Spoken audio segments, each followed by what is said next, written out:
Welcome back to another episode of Legacy Battle, everyone. Make sure you hit that like, subscribe, notification button. Very important to all shows that you watch. I'm Michael Adams, creator of Legacy Battle. My co-host tonight from the Gridiron Battle Zone is Brian King.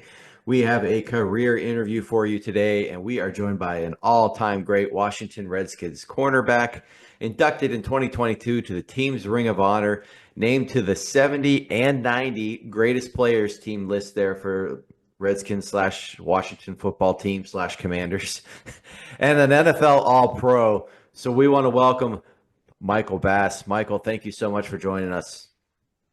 Thank you very much for inviting me. I'm looking forward to an hour of good times. Maybe some memories. Who knows? Brian, start us off tonight. All right, so let's start into those memories. Mike, you played your college ball at University of Michigan for Bump Elliott, and you boys were able to win a Rose Bowl in 1964. So, what sticks out to you as your best memory of your college football days? I think going to Michigan was a major decision on my part. Because, quite frankly, I grew up in a small town just outside of Ann Arbor called Ypsilanti. And I went all over the country looking for schools and ended up going to Michigan, which was only 7 miles away. And I think a lot of that had to do with the fact that my dad was a doctor. He practiced medicine for over 50 years. My mom was a teacher.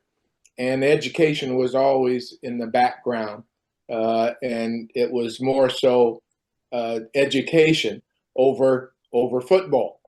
And so I made that choice to go to Michigan, obviously, because you can't play football for 40 years. And I think it was a very, very wise decision. But what really sticks out to me about going to Michigan was really dealt with the people that I played with. In my defensive backfield, and by the way, our defensive backfield coach at the time was Don James. And in that defensive backfield, not only was me, but also Rick Volk, who went to Baltimore, and John Rouser, who went to the Packers, along with me. And in 64, in that Rose Bowl, we were sophomores, so we didn't get to play very much. But it was a great experience going to the Rose Bowl, winning the Rose Bowl, upholding the dominance of the Big Ten. And and also one of my teammates was Tom Mack, who actually is in the Hall of Fame. He went to the Rams.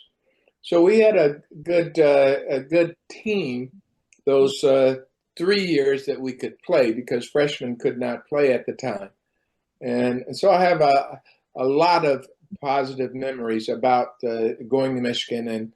And as I said, and with really most any team, it's not so much the team as the fellows that you play with.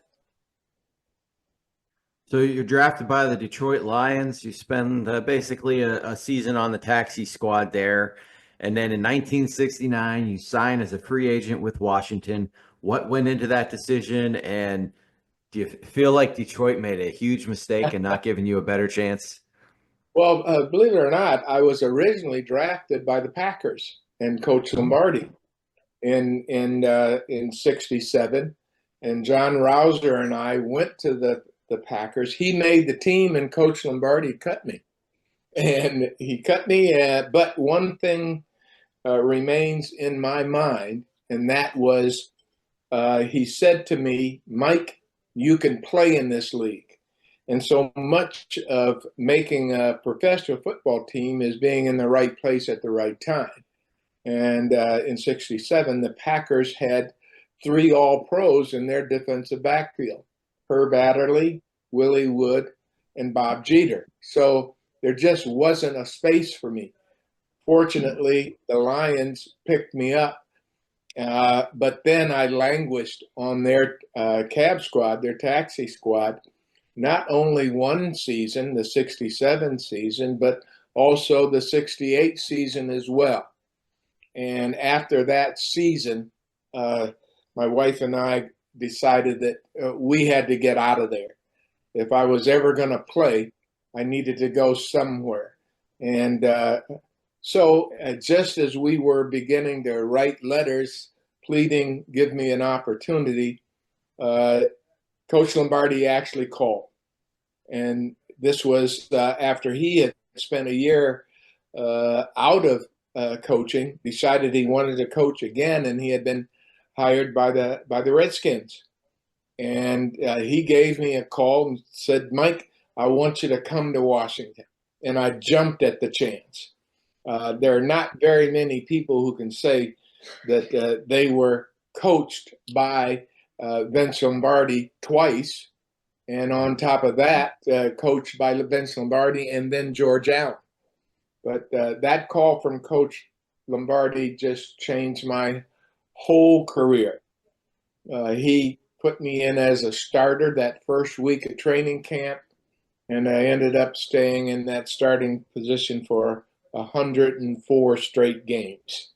And that I felt that decision by Coach Lombardi made him a better judge of character and players than the Lions, who had 40 years of losing. So I chuckle about that. And of course, the Lions were in Detroit, and that was only about 30 miles from my hometown, Ypsilanti, Michigan. So, Mike, during Super Bowl VII, you're involved in one of the most infamous plays in the history of the big game, known as Garo's Gaffe. The Dolphins attempted a field goal, but it was blocked by your teammate Bill Brunwich. And Dolphins kicker Gary Premian, he recovers it, attempts a pass, loses control of the football. You catch it in the air. You take it 49 yards for a Washington touchdown. So can you take us back to that play and tell us what's running through your mind as that play is unfolding? Well, I have to take you back a little bit further when I was with the Lions. Garo was with the Lions as well. I didn't realize that. He was a kicker. And at that time, he was on the taxi squad or cab squad with me. And we both left Detroit at the same time. He went to Miami and I went actually to Washington. But on that particular play, you have to give credit to George Allen, who really considered special teams as one of a third of what you need to work on in order to win games. And special teams, he believed, could win one or two games for you during the season. And that was proven over his career as a head coach. And people don't realize this as well. Marv Levy was the special teams coach for us at that time. And he went on, and he's in the Hall of Fame, he went on to have success with Buffalo. But on that play, George actually did not mind putting his starters on some of these special teams. And I was actually had the position of being the spy man. The spy man is the guy who doesn't rush in to try to block anything. He's the guy who waits for that second thud. That is one thud, the ball is being kicked. The second thud is that it's been blocked. And with that in mind, your attention just it goes way up. And when I heard that second thud, I looked at Garo and said, here's my chance to hit a kicker. And and so I was bearing down on Garo, not so much going after the ball, because generally those guys who block these kicks, they're the ones who generally do the recoveries. And so I was bearing down on Garo, and then I saw that he actually, the ball bounced right back to him. And lo and behold, the ball slipped out of his hands. And some people call it an interception, but no, it was a fumble. And when I actually went up for the ball, I didn't really think about scoring a touchdown. My first thought was, I can't let a kicker tackle me, and I can't let Ben Earl Morrow, the quarterback who was a holder at the time, I can't let either one of them tackle me. You see, I was on a team with plenty of veterans. Uh, I think I was one of the youngest because George Allen didn't believe in rookies. And these guys, if I let a kicker or quarterback tackle me, that I would become the laughing stock of the whole damn team. And so my thought was, let me see what I can do with this ball. And so I gave Garo a little fake that he fell for, almost fell down, and went in for the touchdown. And unfortunately, it was the only score that the Redskins had that day, even though we were favored to win the game. So I remember that, but obviously, who remembers generally who came in second in the Super Bowl? That's like kissing your sister, you know. Second place doesn't mean a damn thing. We did not win the game. We lost 14-7. Well, as Brian said, it is one of the most famous touchdowns in Super Bowl history, but you have 4 career touchdowns on your resume there.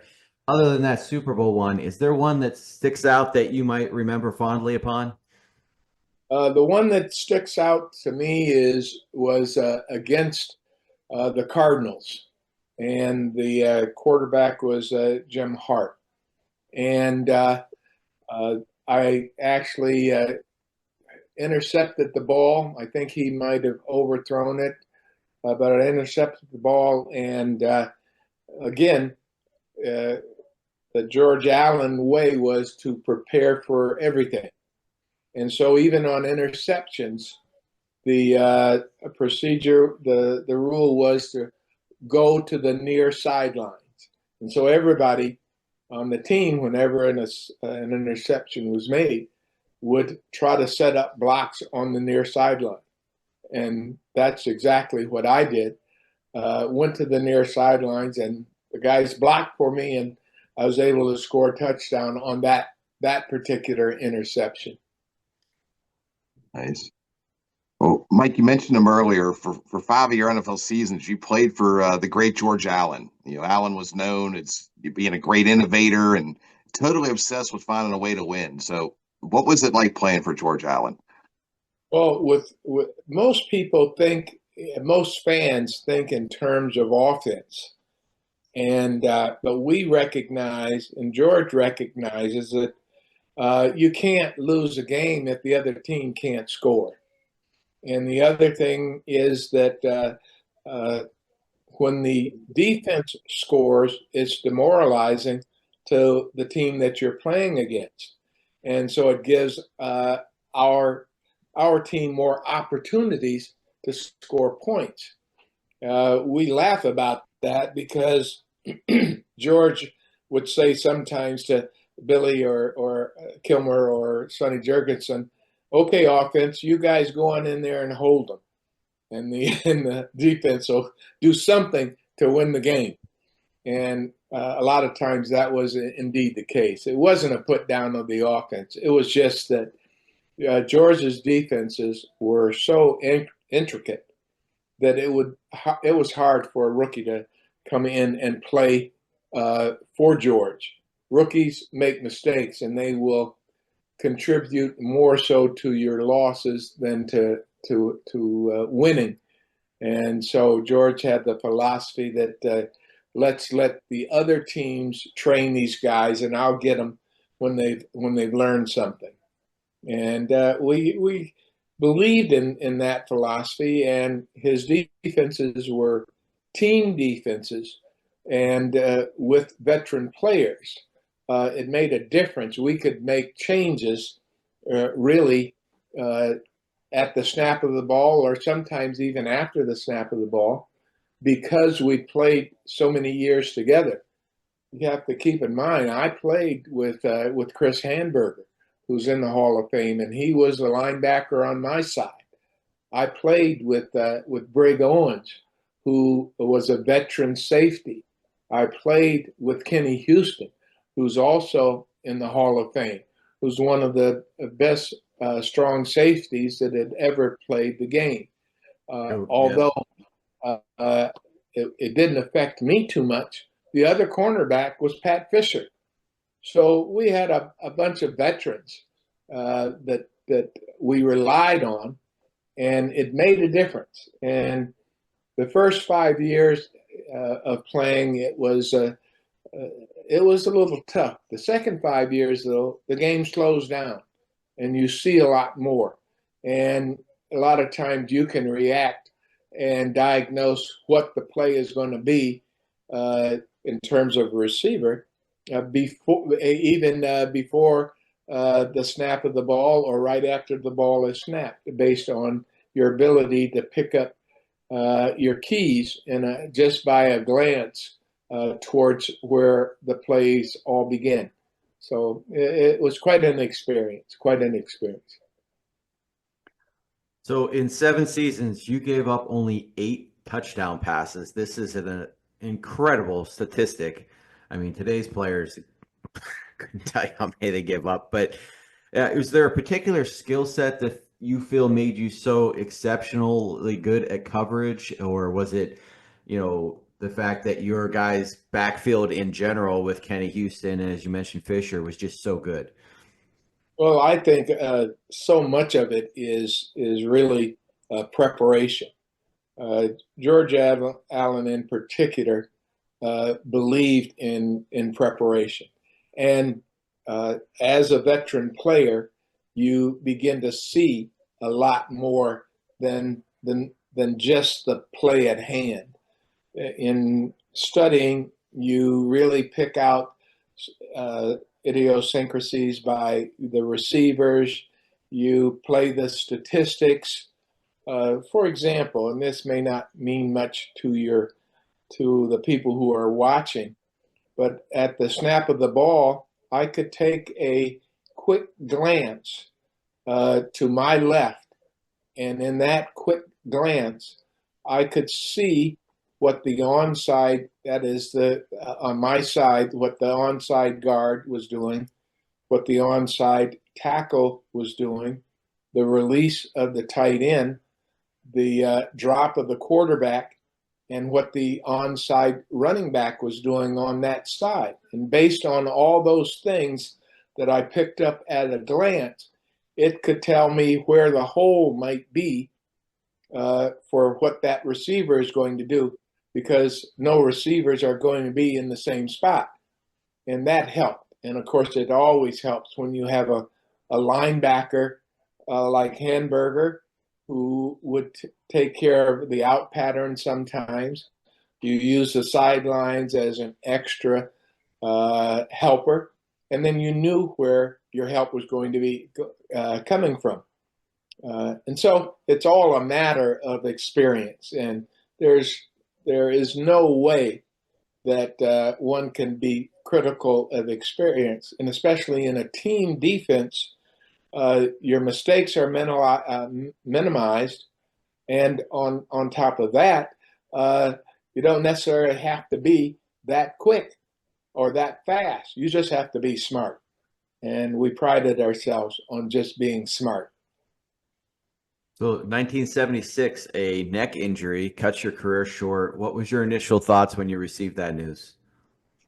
Well, I remember getting hit, and you always remember these hits. In the 75 season, we were playing the Giants, and a running back by the name of Joe Dawkins not necessarily ran over me, but my head was in the wrong place on a tackle, and I messed up all of my muscles going down my back and across my back. But like any of us who have played professionally, you really don't want to come out of the game. You don't want to give someone an opportunity to take your spot. So you go out there like stupid as hell, and most of us are college graduates. We still run out there, and I didn't miss any games even after that injury in the '75 season. But then coming back for the '76 season, and this again was going to be my 10th year, including those years that I spent with the Lions. I think I got hit in practice or made the wrong move in practice, and it bothered me so that I said to myself, this football game, it is a game. And I felt like I played 10 years and I was bucking the odds, and I just felt like I injured my neck, and a neck injury is nothing to play around with. And I decided that rather than have the Redskins decide my future, I would decide myself, and I decided to walk away. Well, Mike, for 7 seasons, you played for the Washington Redskins.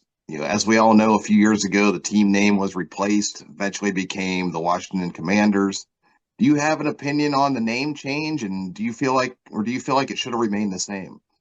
Well, I'm 80 years old, and when you've been through the things that I've been through, especially as a young person, you're very sensitive to anything that has racial associations.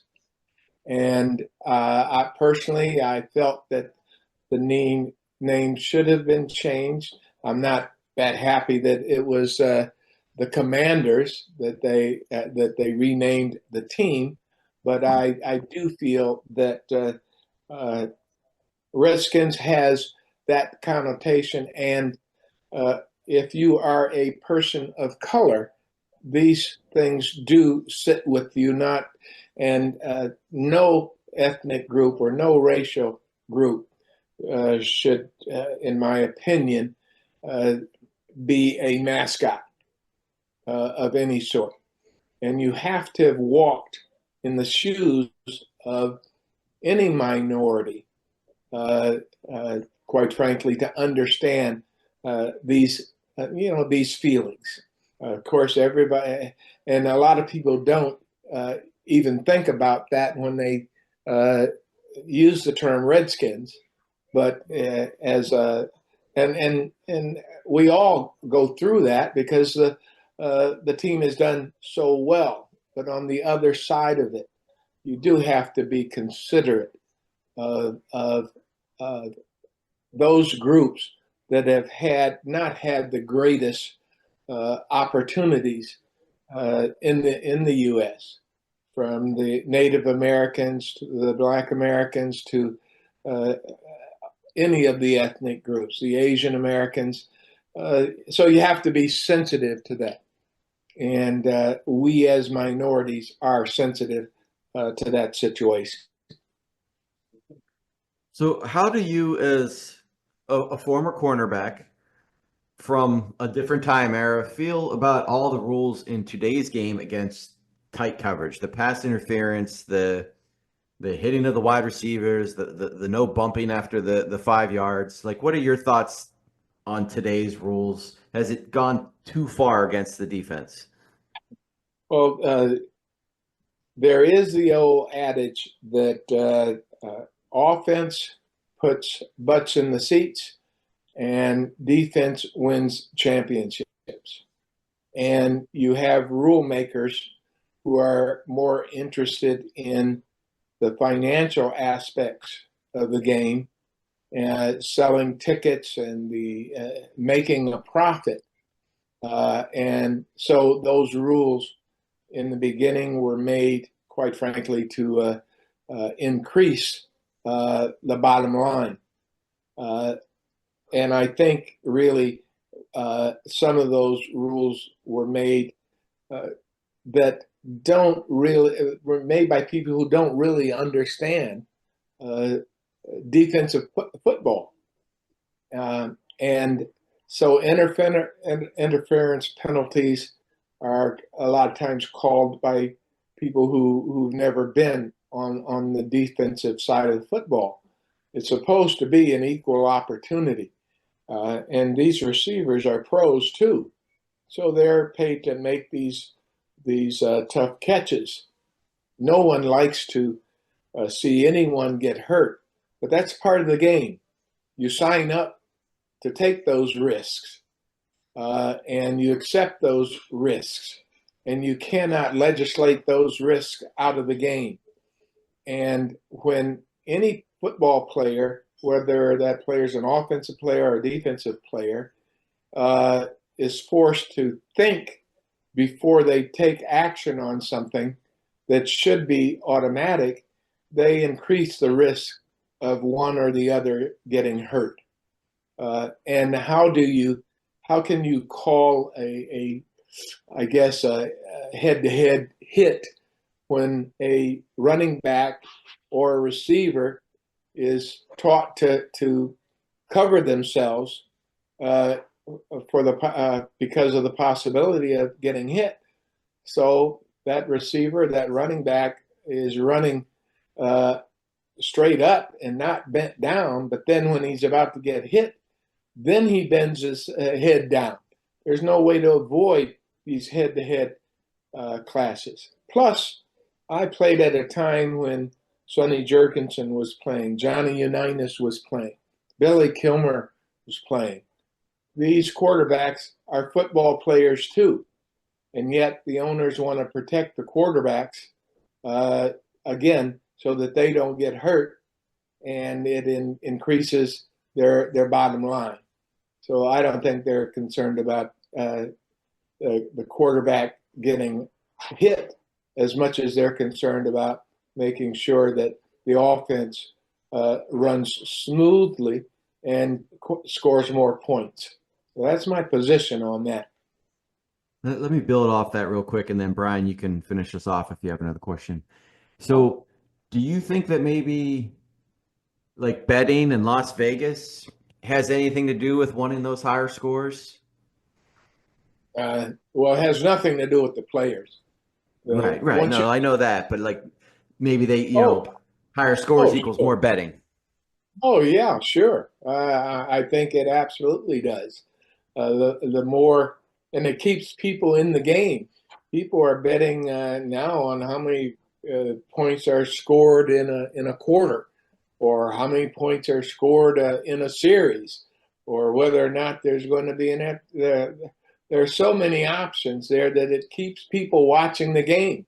The betting. Or in fantasy, my quarterback gets those garbage points. So yeah, right. Yeah, that's right. So I think it does have not an effect on the game, but certainly it keeps people in the game all the way up to the last second of any game. Yeah, well, yeah. Today's games definitely has that excitement. Back in your day, you had the 72 Dolphins. They didn't play real exciting. They were kind of a boring team to watch. But they had the perfect season. A lot of people put it out there that they were the best team of all time, or the best team of that era. You played against those guys. What can you tell us about that? Was that one of the best teams ever? Or? Well, going undefeated in the National Football League obviously has not been done since, and that's a milestone. The Dolphins were well coached. Their defense was called the no-name defense. Shula was the coach, and he was in that era with George Allen. No mistakes. Older players, well coached, well prepared, and I recall that we had two opportunities to score in that game. One was a pass to Jerry Smith that hit the goalpost. Otherwise, and Jerry Smith never dropped passes, and the other was a stumble by Charlie Taylor down on the goal line. But they had a game plan that was designed to stop Larry Brown, and they put Fernandez on Lynn Haas' head, and he was a little quicker than Lenny, and that was a tremendous move by Shula. So and they won several of their games. The majority of their games they won with Earl Mall and not Bob Greasy. Right. So it has to be that it was a team effort, and you can't fault that. I live here in Florida, and I keep telling the Dolphins that they ought to make me an honorary member because my play is played whenever they talk about the Dolphins in the Super Bowl. And so I need to get some of those advantages that these Dolphin players are getting here in Florida. And break open that champagne every Super Bowl day, right? Yeah, right. Excellent. Oh, Mike, thank you so much for giving us your time. It's just a pleasure speaking with you today. Well, I thank you. Thank you very much for having me. Look forward to seeing you again. Remind everybody, hit that like, subscribe notification button. We'll see everybody next time. Have a great night.